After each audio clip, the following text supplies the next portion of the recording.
I didn't think they were gonna do it, but 2K dropped patch 8 and patch 9 in one night. I don't know what the fuck happened until of course I did some more research. I'm gonna break it down. It seems like there's a lot of confusion between what was actually downloaded in the patches. The first thing you should know is that patch 8 and patch 9 is the same thing. I believe this is only a PS4 problem, but yesterday if you were on, you downloaded patch 8, you went on for 30 minutes, and then it's like, nah, you gotta download patch 9, 14 gigabytes total, and there wasn't many changes they listed on the patch notes. It's getting to the point where it's almost like, do we have to delete every other game on our PS4 hard drive? And as someone who doesn't buy discs, I download all my shit. Like, I only have like 6 games on my PS4 right now, and 2K is taking up a huge fucking chunk of it. I think that point was cleared up last night because there was like a couple hours where nobody knew what the fuck patch 9 was, and we're like, is this different? Is it the same thing?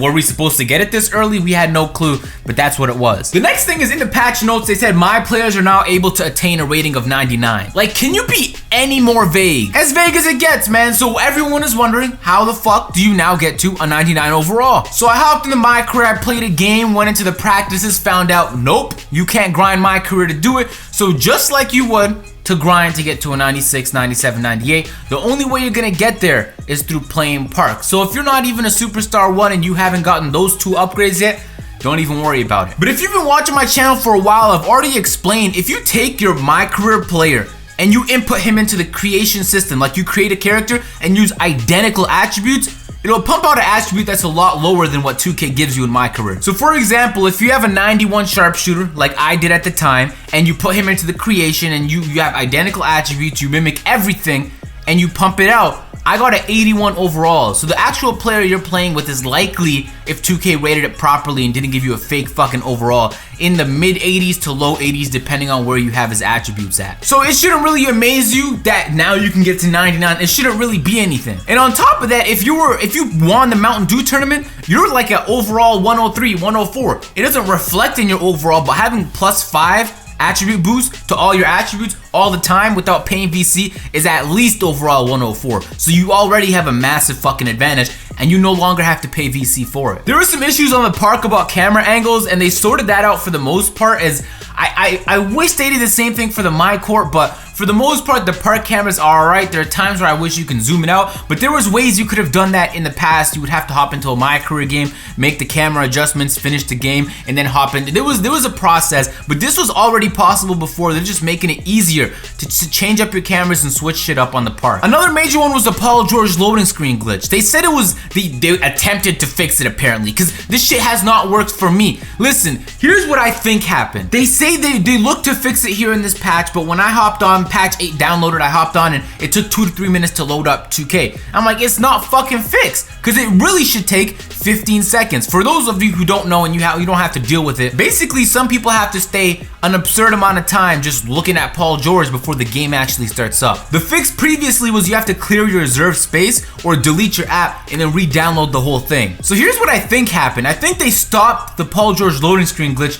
from getting worse. So if it's already bad for you, you might have to clear your reserve space or delete your app and re-download the shit anyway. And so once you do that, it doesn't get worse. That's my theory, because nobody actually fucking knows about this one, and nobody will know until you boot up your game like maybe 100 times, and then if it gets slower, then you know the shit clearly didn't work. But if you're experiencing the glitch right now, just like me, there's a chance you hop on patch 8, patch 9, and there's no fucking difference, even though the patch notes said there should be. Now here's where I get really angry, because this next fix is such a fucking retarded move. I don't know who did it, whose idea it was, but let's hold on, give me a second. For those of you who know there was a contact dunk glitch, you could be a playmaker or any archetype and equip slasher contact dunks, which made being slashers pretty fucking pointless. Now slashers can hit those contact dunks at a higher frequency because they have a higher contact dunk rating, but just having the animation alone means that sharpshooters, stretch bigs can trigger contact dunk. Now,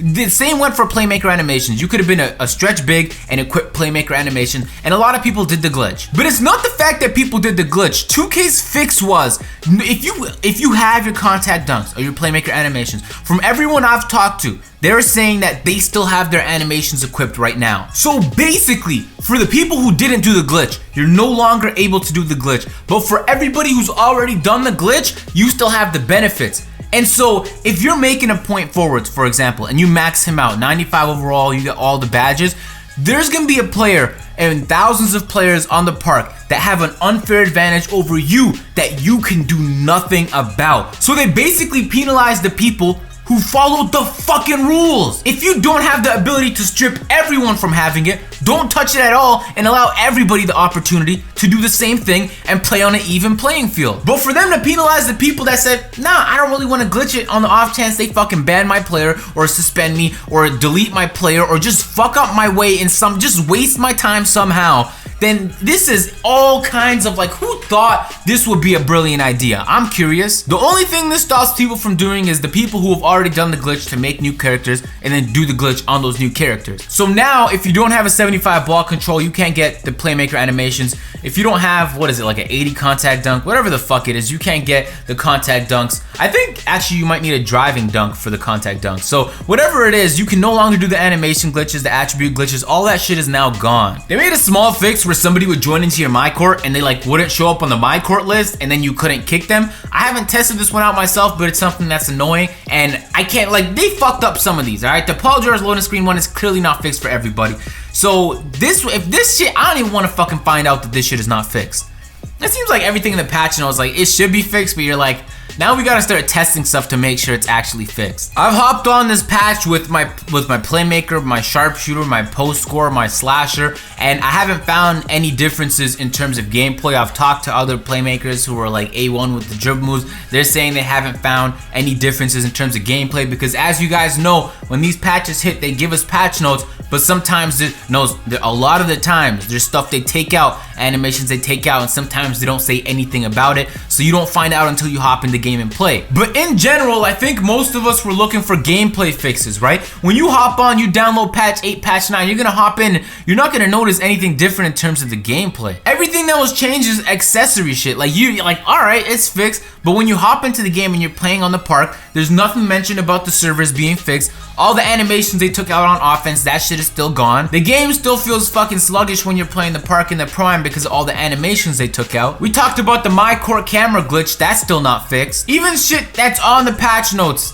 isn't fixed. So although initially I was excited when I read the patch notes, it really took me hopping in because they're vague as fuck. Like, they don't tell you what they're actually doing in the patch notes on top of the shit they're omitting. Like, here's what, I'm gonna read this out loud. They said, corrected a case where users were able to upgrade their my player outside of the current constraints of their selected archetype. What the fuck does that mean? What are the constraints? They're not being specific. And so we hop in the game and find out the contact animation glitch, gone now. And the playmaker, all the animation glitches, those shit are gone. But they didn't explicitly say that in the patch notes. That's something you can just make clear. It takes 2 seconds of somebody typing on their computer. It's not something that people should hop onto the game and experiment to find out. I don't know how many games you play, but Ubisoft comes out with a lot of patches for a lot of their games, and EA comes out with patches. Fucking Activision. I don't even like Activision or the publisher or any of their fucking dev teams, but even when these guys drop patch notes, you know what the fuck you're downloading the second it comes out, 1, and 2, in detail. So you like, they'll say this glitch has been fixed, this bug has been fixed.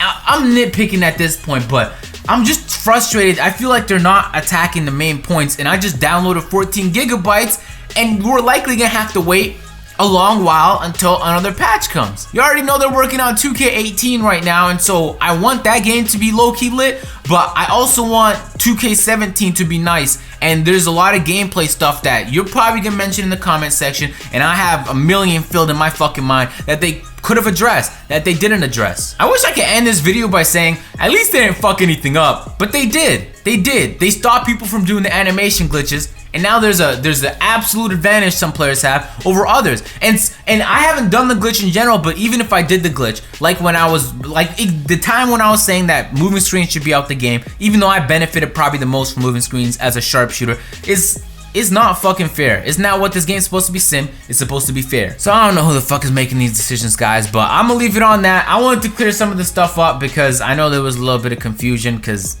they're vague in these patch notes. If you enjoyed the video, drop a like. We're dropping 2K17 Heat daily. I'm gonna catch you on the next video. I'm out. Peace.